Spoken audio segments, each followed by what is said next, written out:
Hey guys, Jason here. Today is May 19th, 2016. Now you're probably wondering, what does that mean? Well, it means I am 41 years old today, so kind of climbing up there. Anyway, I do hope to get many presents today, as I love presents, but I figured I'd give you guys a present as well, and that is a lead guitar lesson video. So I'll go over the riff, and then stay tuned after the riff because we'll break it down, and I also have a beer tasting event for you. I'm trying a beer for the very first time right here on camera with you, so stay tuned for that as well.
Alright, hope you guys enjoyed the speed picking riff there. Again, it's a very basic speed picking exercise. Very simple pattern there.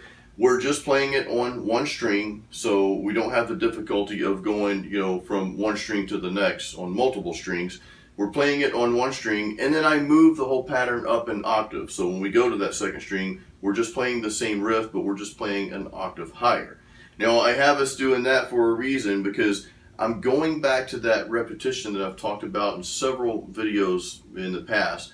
The repetition, going through something over and over and over, makes you the better guitar player, makes you better at anything in life. So you have to practice, you have to do it repetitively, and you have to be consistent.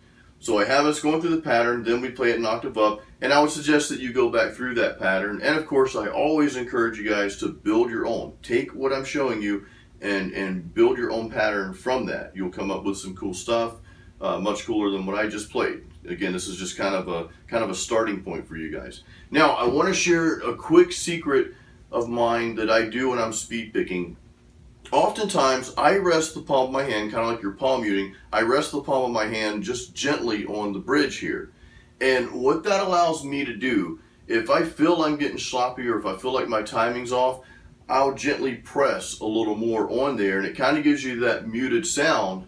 But for me, and I don't know if this even makes sense, it's one of those things you just have to try it and do it, and then it kind of just comes to you. But to me, that helps me keep my timing. It also helps me not be sloppy, and it helps me play a little bit faster. Now, I don't palm mute the entire way through. Sometimes I will, but oftentimes I'll just kind of switch it on and off. I'll just gently rest, and I'll gently pull off, and kind of go back and forth.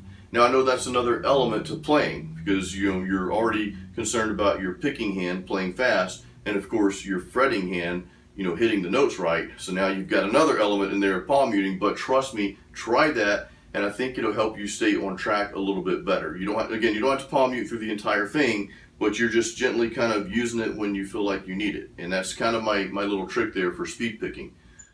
Now it's time for our beer tasting event. So I am trying this for the very first time. Never tasted this before. And it's a Funky Buddha beer. That's the name of the brewery, Funky Buddha. And first, big shout out to Nate, my good friend Nate. Thank you so much for sending me this beer.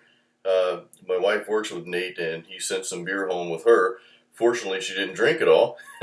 Kidding, she doesn't like beer anyway. But thank you, Nate. thank you so much for sending this over, man. So anyways, it's by Funky Buddha, and it's called Moro. Blood Orange IPA. Moro there. So let's take our extremely cool bottle opener. It's extremely metal. And let's open this up. I think the beer I tried by this brewery last time, and Nate, I believe you had given me this as well to try. I think it was Hop Gun, and that was a very tasty beer. So let's check out more Moro.